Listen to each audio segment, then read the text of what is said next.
Have you ever felt this? You run faster, work harder, and still feel empty inside?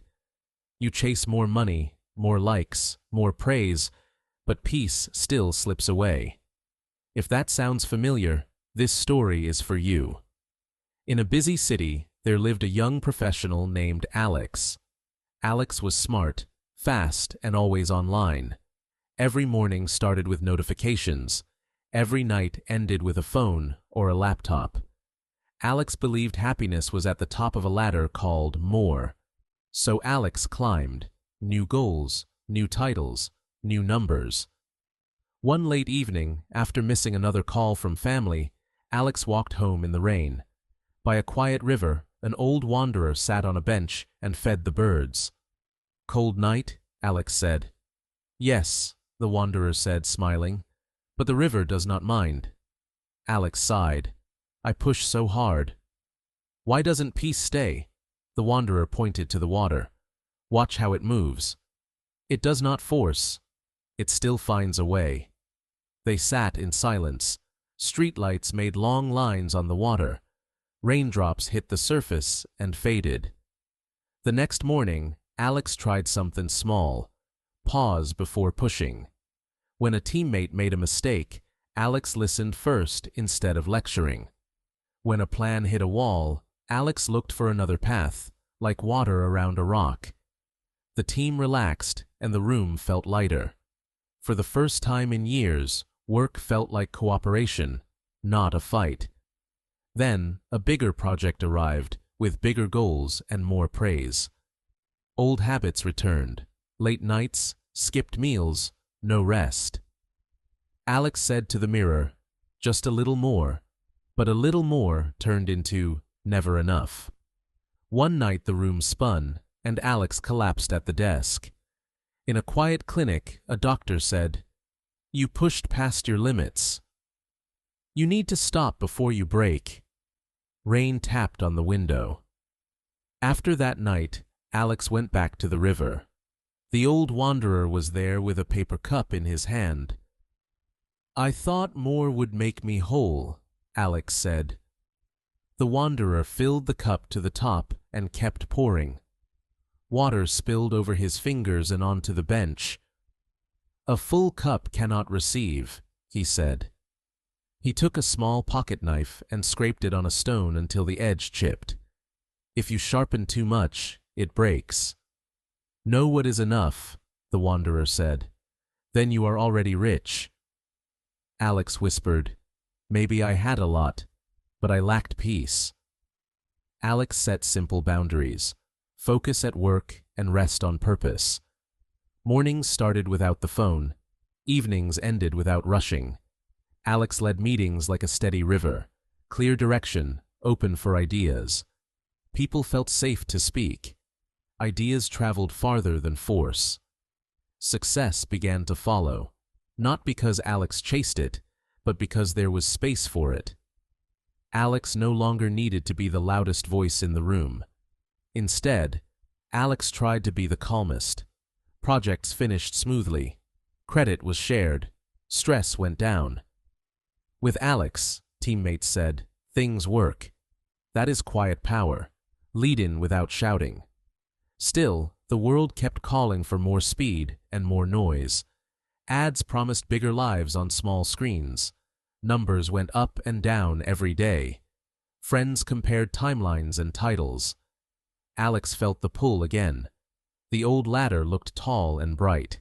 A voice in the mind said, "Climb. Do not stop." So Alex visited the river at dusk.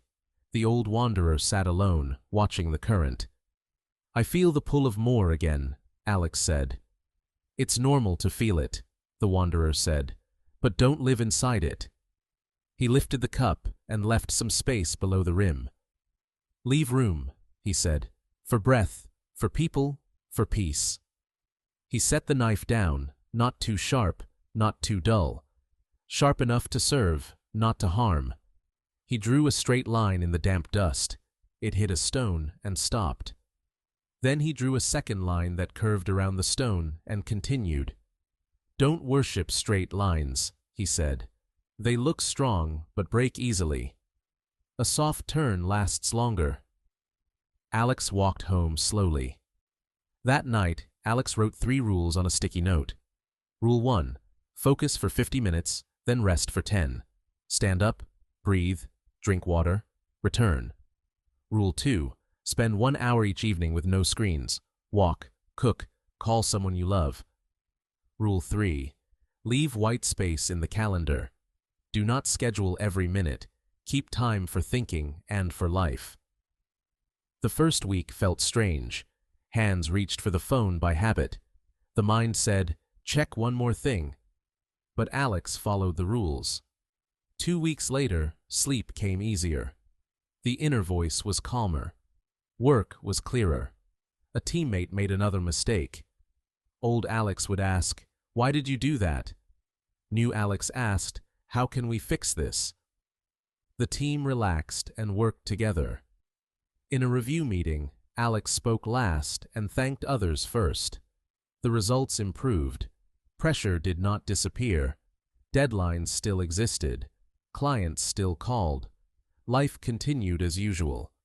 But the blade no longer chased a perfect edge. The cup no longer spilled. The river found a path through busy days. One afternoon, a younger colleague asked, how do you stay calm when work is heavy? Alex filled a paper cup and stopped before the rim. This is enough, Alex said. Alex put a small, safe knife on the table. This is sharp enough to help, not hurt. Alex drew a simple river on a whiteboard with a gentle curve around a rock. This is movement that lasts. The colleague nodded and exhaled. We live in a time that sells more. More money, more likes, more praise. But a day without space cannot breathe. A mind without rest cannot see clearly. A heart without pause cannot feel fully. Peace is not a trophy you win. Peace is a rhythm you keep. You do not conquer it. You move with it. When more pulls you, remember the cup. Leave room for what matters. When burnout is close, remember the blade. Strong things break when pushed past enough. When you feel stuck, remember the river. Do not fight the stone. Look for the path that already exists. Start small. Take 1 breath before you push. Protect 1 hour each evening. If you can, walk by water. Call someone you love. Say no to 1 extra promise today. Say yes to a simple meal. Write 1 kind message to yourself. Close 2 tabs. Open a window. Months passed. Alex returned to the river at sunset.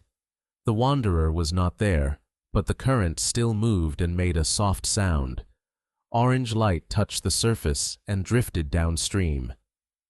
Alex sat on the same bench and listened. I don't have to force life to love it, Alex said quietly. I can be soft and still strong. The river answered with small ripples. A couple walked by with 1 umbrella. A child dropped a leaf in the water and watched it float.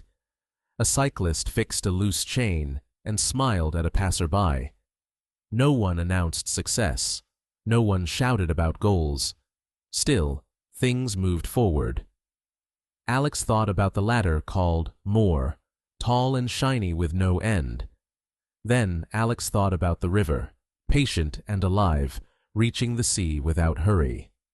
The choice was clear, not dramatic. Not a fight, a rhythm. Later that week, a project faced a crisis. Requirements changed at the last minute. The team looked tense. Alex drew the river on the whiteboard again. We won't force the old path, Alex said. We'll find the bend. Tasks were rearranged.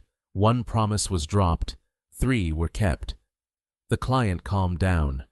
The team finished without breaking. The result was simple and solid. On a quiet morning, Alex met the wanderer again near the water. You look lighter, the old man said. I'm not doing less, Alex said. I'm doing enough. The wanderer laughed softly. Enough is a wise friend, he said. Treat it well, and it stays. He tapped the cup in his hand. Leave space, and peace will find you. He tapped the pocket with the knife.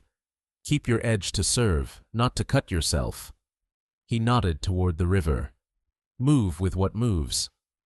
Learn the rhythm. They stood together in silence. A bird lifted from the rail and landed on the water, leaving a small V shape. Clouds opened a little. Traffic hummed in the distance. It was an ordinary day. It was enough. If you feel the pull of more, remember this. You are not a ladder to climb. You are a river to guide. Let your days flow around stones.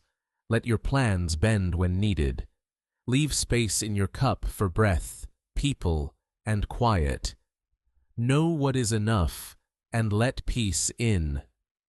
The ocean is patient, made of many drops. Be one of them, and you will still reach the sea.